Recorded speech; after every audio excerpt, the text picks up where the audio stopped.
parce qu'elle est... je me rappelle de cette émission qu'on avait faite dans une chaîne de télévision chrétienne. Quand j'ai vu le taux d'écoute, 360 000 personnes ont écouté le message sur une seule émission. Je dis, est-ce que Jésus un jour a pu avoir la chance de donner le message à 360 000 personnes? Non, jamais. Donc rien que ça déjà, on a la chance. Regardez, là, il y a eu ces, même si on n'apprécie pas trop le téléphone et tout, il y a eu ces émissions et tout. Jusqu'où ont été les émissions? Hein, on ne sait pas exactement. Un jour, je prêchais, c'était à Logne, en Seine-et-Marne.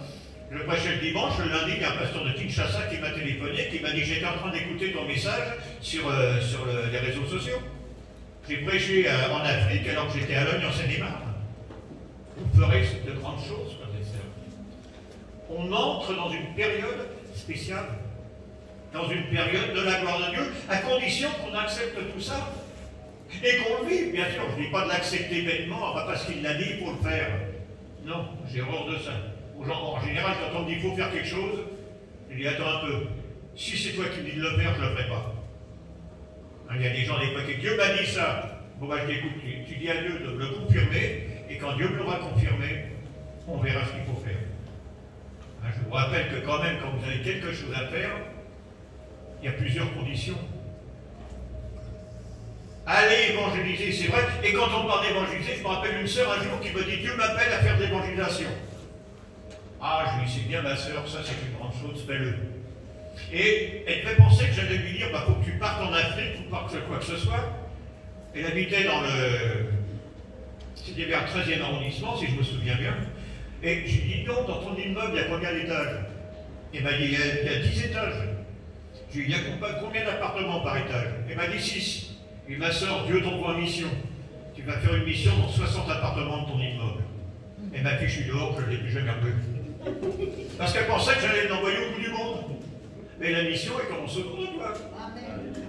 Et quand je vois tous ces étrangers qui viennent en France, ou ces Français parfois qui vont à l'étranger, en disant: Dieu m'appelle à évangéliser le pays, je leur dis: mais qu'est-ce que tu as fait chez toi là-bas? Ah ben je sais pas, Dieu m'a dit de partir. Et ben je dis: t'es un menteur.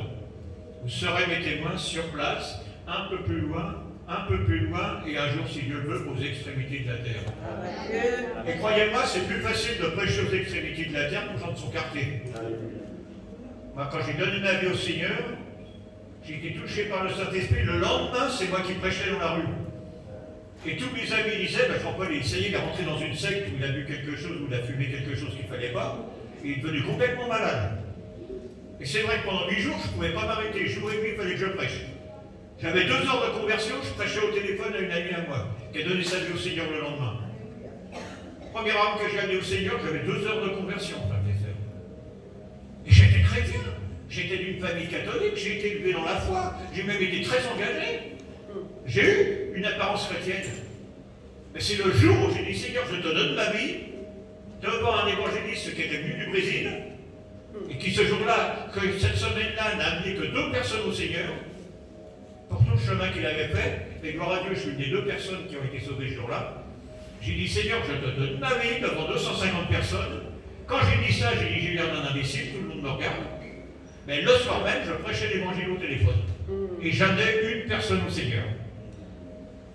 Ça, c'est les choses qui arrivent le jour où on dit: Seigneur, je te donne ma vie. Vous verrez que ça va changer beaucoup de choses. Dieu est grand, il a besoin de chacune d'entre vous. Il ne demande pas que vous soyez d'accord, qu'on soit d'accord sur tout.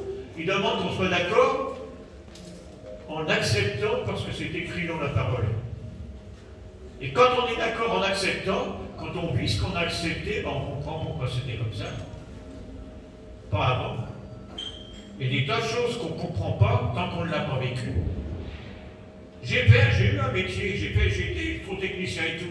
Et je me souviens que le premier patron que j'ai eu, il m'a dit: est-ce que tu le fais faire, ce travail, un travail particulier? J'ai dit: oui, je sais, j'ai appris. Bon, ben il m'a dit: fais-le. Et le matin à 9 h, il m'a laissé devant l'appareil. Et à 18 h, il est passé, il m'a dit: t'en es où? J'ai dit: monsieur, j'y arrive pas. Et il m'a dit: maintenant, tu vas commencer à apprendre. J'avais tout dans la tête. Je savais faire, j'avais dit: il fallait faire ça, faire ça, faire ça. Mais quand je me suis trouvé devant l'appareil, à l'époque, il fallait faire chauffer du plomb, il fallait faire tout un tas de choses et tout ça.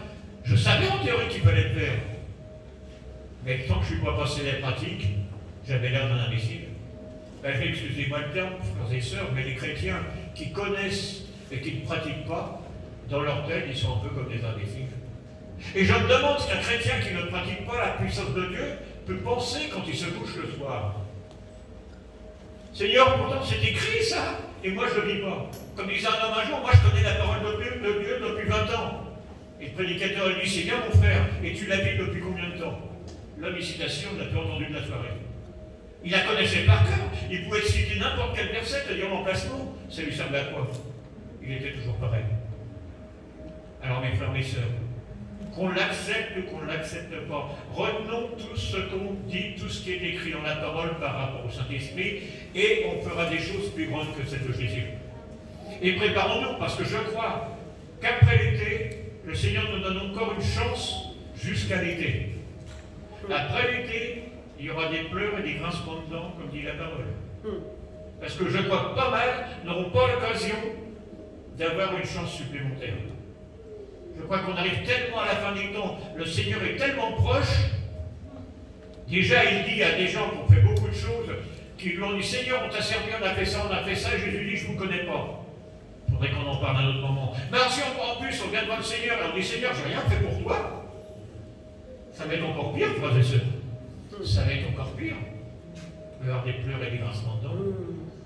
Alors, j'aimerais qu'on puisse fermer les yeux quelques instants.